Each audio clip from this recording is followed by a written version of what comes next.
Download the AllStar app. Make your picks for UFC fights, challenge your friends, level up and win prizes. Link in description.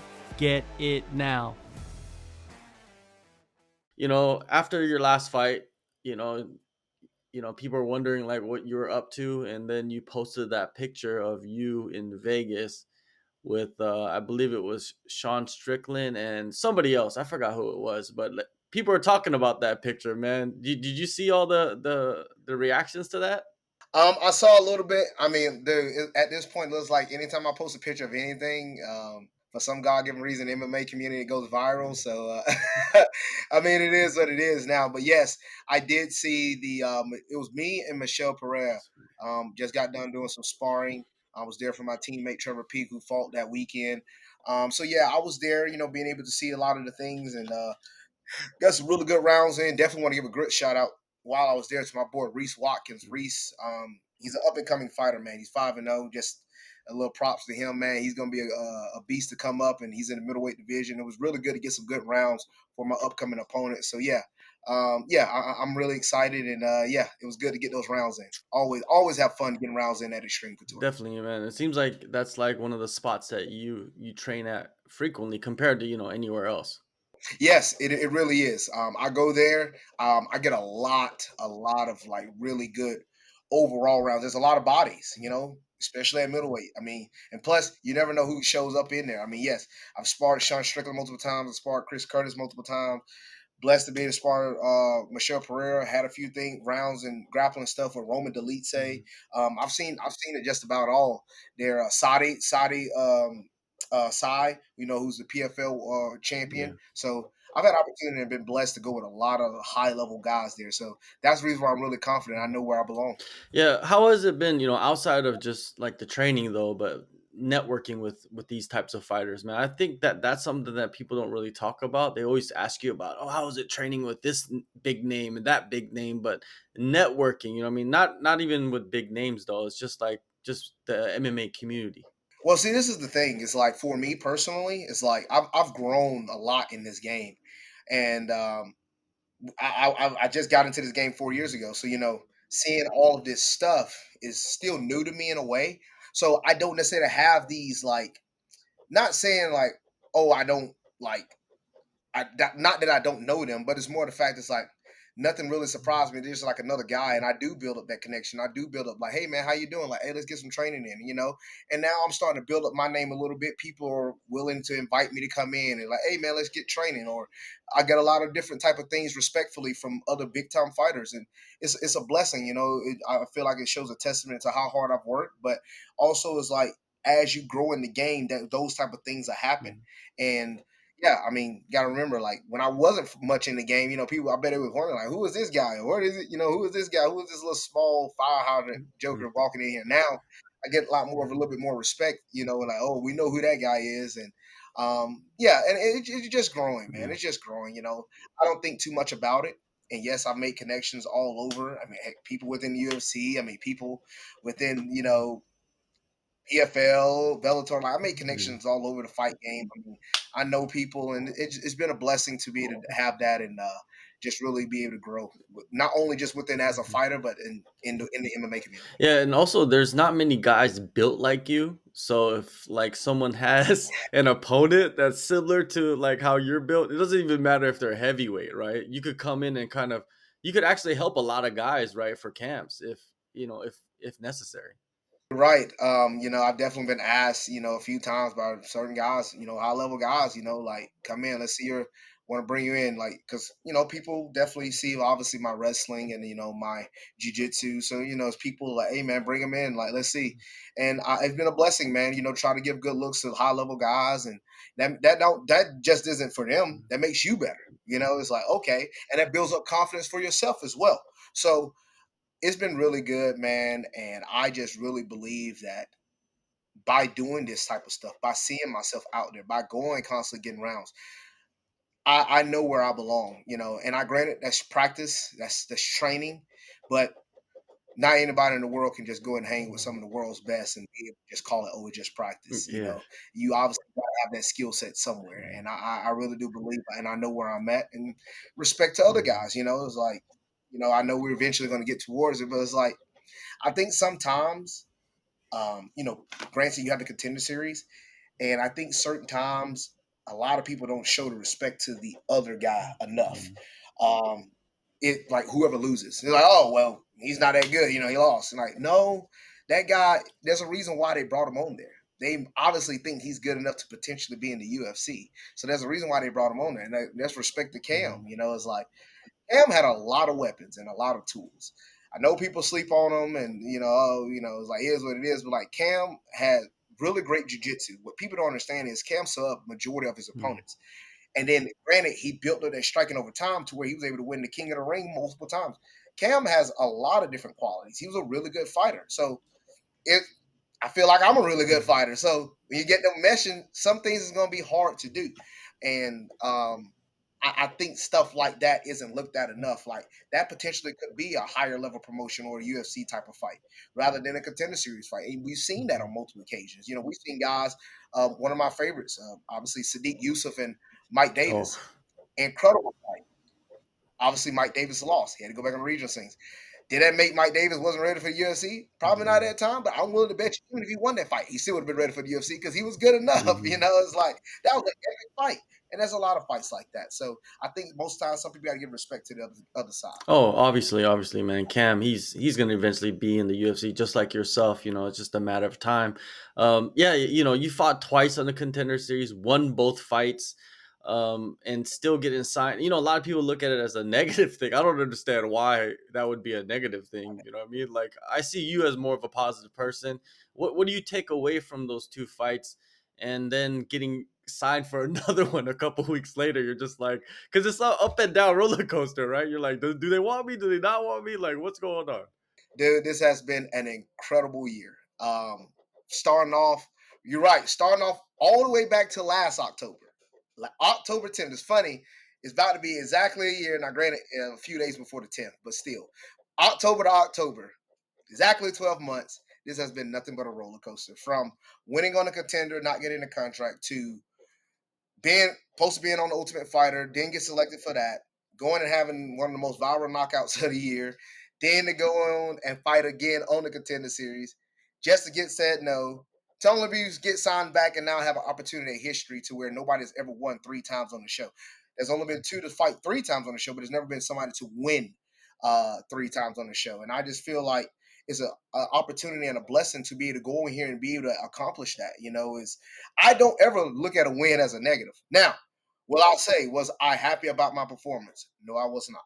That was not my best performance. That was not, but again, that's the respect that Cam. Cam was able to nullify me in a lot of different ways. Props to him, man. Um, but no, I'm never going to get mad at a win. See, yes, the goal is to go in there and win impressive fashion and get the UFC contract. And that is going to always be my goal. My goal is always going there. But the number one thing at the top is the W. Everything else fall in line. Now, every fighter in the world would love to go in there and get a first round finish. Don't get me wrong. Yes, that is next in line after the win. The win is the first thing that matters to me the most. And that's how I've always grown up. I've been in sports all my life. And it don't matter about, the performance sometimes if you lose. My old coach, football coach used to say, I'd rather learn from a bad win than from a good loss. Because he said no loss is good. Like people's like, man, that was a great fight, technical fight. There's great things out of it. Yes, but you lost. Now granted, we've seen epic fights. We've seen neck and neck fight of the year, split decision type fights. Yeah, dang. You like, man, I performed so well. I gave it all I had, but I came up this short. All right, boom. You're not going to be obviously as happy as that if you fought an ugly fight, but you found a way to still pull out the win. That was I feel like one of my worst fight I fought, and I still was able to go out there and still single handedly pretty much win the fight. Imagine when you see me at my peak, and I know I'm still growing. I know I still have a lot of things I need to continue to work on, but there's a lot of things I still haven't shown in the cage, and I'm just only growing. Again, I've only been in this game for 4 years. October 3rd of 2020 is when I had my amateur debut. Now, October 1st of 2024, I'm about to have another opportunity. One, to make history on the Contender Series, and two, have a shot at another UFC contract. How many people can say they've done that in 4 years, So I don't look at that fight ever as a negative. I'm always going to look at that as a positive. And I learned a lot from both fights. I saw myself overcome adversity in the Yuri fight, losing that first round, coming back and finish him in the second. And I saw myself be able to go 3 rounds in a high, a lot of graveling and back and forth with Cam in a lot of different ways. I saw myself. So I know I'm confident in what I can do. And yes, I learned a lot from those fights. I think a lot of people can learn from what you just, talked about is that number one is to win because it seems like some of these fighters go into these fights thinking that they have to be exciting and then that takes them out of character and then they go out there and lose and that could possibly be the end of their whole opportunity to even be in the UFC, right? Like it's like you said, it's number one is win, man. If you don't win, they don't want you. Nobody wants you. Nobody wants a loser. That's right. That's right. It's hard. That's the thing. It's hard to like somebody asked, like, would you? It was fun. We just talking. I had some friends. It's like, would you, if you lost, but you had a good fight, and they said, "All right, we're gonna give you the contract. Would you take that?" I said, "No." I said, "I would rather win and not have a contract than to lose and get one because if I ever go into a fight and I lose doing something that I know that I could have done much better, but I got out of character, that's gonna eat at me.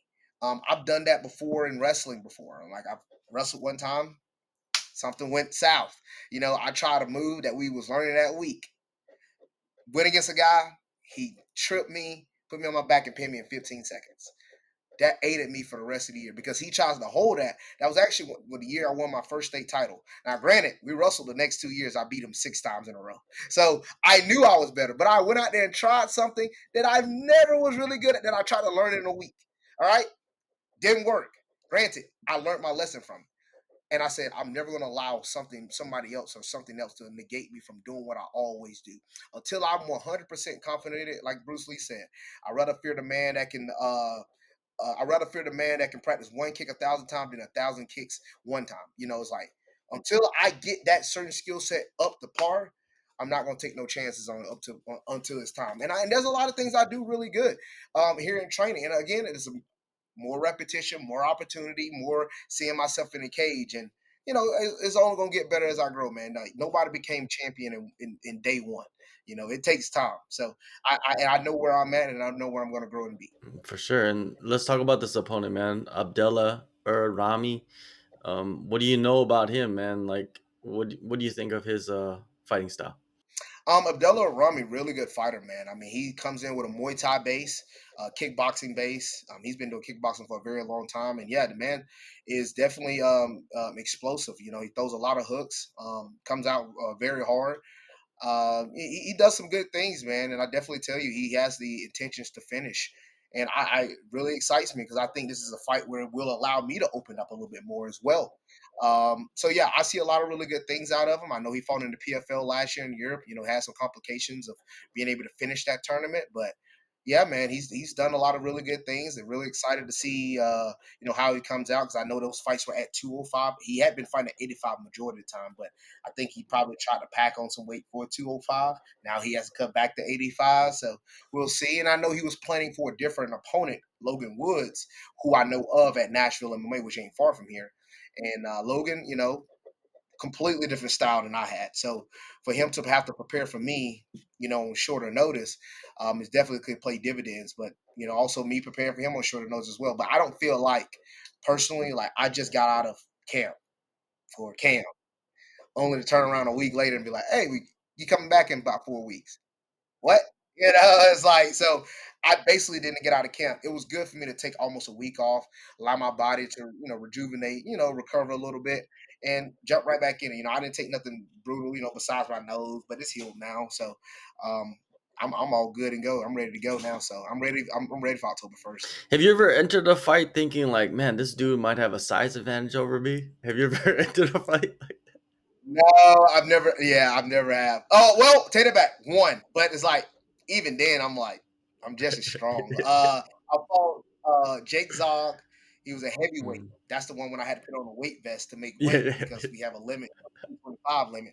So I put on a weight vest to make weight and to fight him. And yeah, he's the only one. I was like, okay, he's a little tall, he's a little big, uh, but it still didn't matter to uh, me. We still went it out there and handle business. So man, let me tell you something. When you've been playing football for as long as I have. And I've wrestled heavyweights. Mhm. I've wrestled guys 300 pounds in matches, and I wrestled heavyweight one time myself in college. I've seen guys 6'6", 300 pounds. I'm on the football line. I'm going head to Mhm. head, bull rushing, pass protection. Trying to get by them defensive line. I've seen these guys my entire life. 6'6", 6'5", 6'4", 300 plus, 285 plus. That's all I've went against since I've been in high school and in college. So when somebody says something is big to me, I look at it, I was like, that's not big. I can show you big. Let me take you to the NFL lineman. Mhm. I work out with or I trained with before. It's like there's levels to it. So yeah, it's very rare. Mhm. It's very rare that I'm going to say, man, that guy's jacked or big.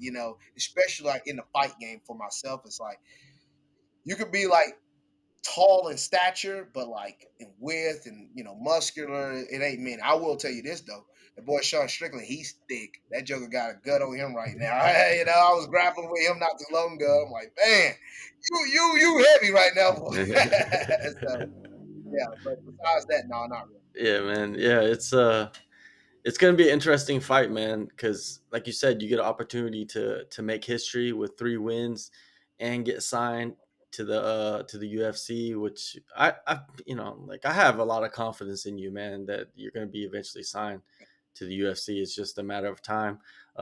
Yeah, man. It's interesting, man, that they brought you back on after they kind of after Dana, but the matchmakers must love you, dude, because I think they have more control than Dana White. Well, so the one that called my agency was actually Hunter, which if anybody knows Hunter Campbell, then in a way the next guy behind Dana. But as things were said, Dana went and said, "Man, I need this guy to get more fights." And he said, "When I told you to get more fights, I didn't tell you to go get one. I told you to go get."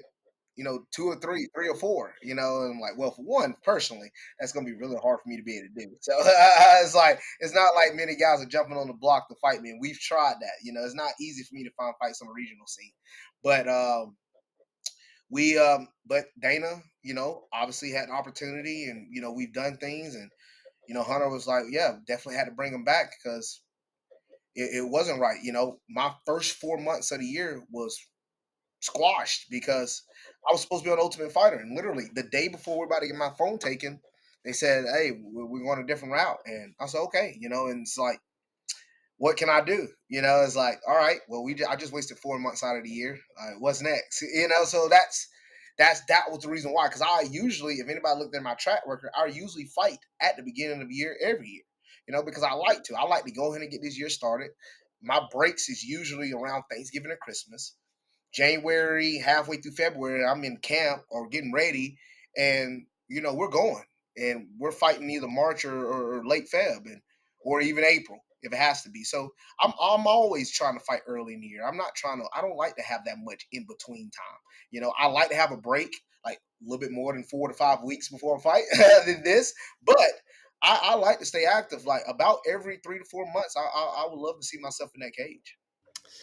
Yeah, man. October 1st, you get another opportunity in the Apex. I'm excited to see what can happen in this fight coming up. Thank you, Torres, man, for taking the time as always, and all the best in the fight, man. Yes, sir. Thank you very much. Always happy anytime.